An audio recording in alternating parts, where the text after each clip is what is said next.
બનાસકાંઠા જિલ્લાના કાંકરેજ તાલુકાના વેપારી મથક થરા ખાતે પાટણ લોકસભા બેઠકના ભાજપના ઉમેદવાર ભરતસિંહ ડાભીએ ખાસ કરીને પોતાના મત વિસ્તારના ભારતીય જનતા પાર્ટીના કાર્યકરો સાથે ખાસ મુલાકાત લીધી હતી, જેમાં બનાસકાંઠા જિલ્લા ભાજપ પ્રમુખ કીર્તિસિંહ વાઘેલા અને થરા નગરપાલિકાના પ્રમુખ પૃથ્વીરાજસિંહ વાઘેલા, થરા માર્કેટયાર્ડના ચેરમેન અણદાભાઈ પટેલ સહિત અન્ય આગેવાનો દ્વારા પાટણ લોકસભા બેઠક પર ભાજપના ઉમેદવાર ભરતસિંહ ડાભીનું ફૂલહાર પહેરાવી શાલા આપી સન્માન કરવામાં આવ્યું હતું। લોકસભાની ચૂંટણીમાં ભાજપના ઉમેદવારનો પાટણ લોકસભામાં 7 લાખથી વધુ મતોથી જંગી બહુમતીથી વિજય બને તેવી શુભેચ્છા પાઠવી હતી। ત્યારે હવે પાટણ લોકસભા બેઠક પર ભાજપના ઉમેદવાર તરીકે ભરતસિંહ ડાભીને સતત બીજી વખત ટિકિટ મળતા ભારતીય જનતા પાર્ટીના કાર્યકરોમાં ખૂબ ખુશી વ્યક્ત કરી હતી અને શુભેચ્છાઓ પાઠવી હતી। આપણા દેશના લોકપ્રિય વડાપ્રધાન આદરણીય શ્રી નરેન્દ્રભાઈ મોદી સાહેબ ફરી દેશના વડાપ્રધાન બને એના માટે જનતા જનાર્દન આપ્યો છે। ભારતીય જનતા પાર્ટી લોકસભાની ચૂંટણી જાહેર થાય પહેલા જ જનતા જનાર્દનની લાગણીને માગણીને ધ્યાનમાં રાખી દેશની અંદર 195 ઉમેદવારોની જાહેરાત કરી છે, જેમાં પાટણ લોકસભા વિસ્તારની અંદર પાટણ વિસ્તારના લોકપ્રિય સાંસદ આદરણીય શ્રી ભરતસિંહજી ડાભીને રિપીટ કર્યા છે। આદરણીય ભરતસિંહજી ડાભી જેમને અગાઉ 2019ની લોકસભાની ચૂંટણીમાં જંગી જનમત વિજય મેળવી આ વિસ્તાર રાજ્યની જનકલ્યાણના વિકાસના જે કામો કર્યા છે,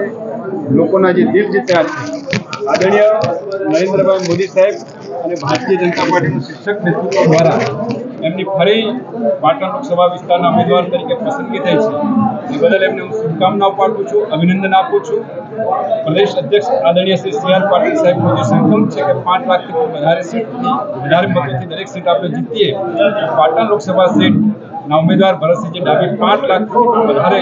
વોટથી જીતાડવા માટે બનાસકાંઠા જિલ્લા ભાજપના અધ્યક્ષ તરીકે આ વિસ્તારના સૌ સન્માન્ય કાર્યકર્તા મિત્રોને મારી વિનંતી છે કે આદરણીય મોદી સાહેબને ફરી દેશના વડાપ્રધાન બનાવવા માટે, ભરતસિંહજી ડાભીને વિજય બનાવવા માટે કાંકરેજ વિધાનસભા વિસ્તારની અંદર અગાઉ જે 29,000ની લીડ મળી હતી એને આ વખતે આપણે ડબલ કરીએ અને 60,000થી પણ વધારે મતોની લીડ કાંકરેજમાં મળે એ માટે સૌ કાર્યકર્તા ભાઈઓ બહેનોને કામે લાગવા માટે એમને વિજય બનાવવા માટે હું આહ્વાન કરું છું। ભારતીય જનતા પાર્ટીએ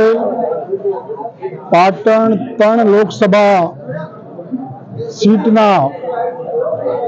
ઉમેદવાર તરીકે બીજી વખત મારી પસંદગી કરી છે। હું દેશના યશસ્વી વડાપ્રધાન આદરણીય મોદી સાહેબ, પાર્ટીના પ્રમુખ જેપી નડ્ડા સાહેબ, દેશના ગૃહમંત્રી અને ગુજરાતના પનોતા પુત્ર આદરણીય અમિતભાઈ શાહ સાહેબ અને સી આર પાટીલ સાહેબનો હું ખૂબ ખૂબ આભાર માનું છું। સાથે સાથે ગુજરાતમાં ભારતીય જનતા પાર્ટી છેલ્લી 2 ચૂંટણીમાં 26 બેઠકો જીતી છે અને ત્રીજી વખત પણ હેટ્રિક સાથે ભારતીય જનતા પાર્ટી વિજયી બનવાની છે। ત્યારે ગુજરાતની પ્રજા ગુજરાતના પનોતા પુત્ર નરેન્દ્રભાઈને ત્રીજી વખત હેટ્રિક સાથે વડાપ્રધાન બનાવવા જ્યારે આતુર છે, ત્યારે આ વિસ્તારમાં મારી ઉમેદવારી તરીકે મને જે પસંદગી કરી છે, હું 100% એમાં વિજયી બનીશ। પાટીલ સાહેબે આખા ગુજરાતમાં છેલ્લા 1 વર્ષથી મહેનત કરી અને કાર્યકર્તાઓને આહવાન આપી અને 5 લાખ લીડથી જીતવાનો જે સંકલ્પ કર્યો છે, હું એક ઉમેદવાર તરીકે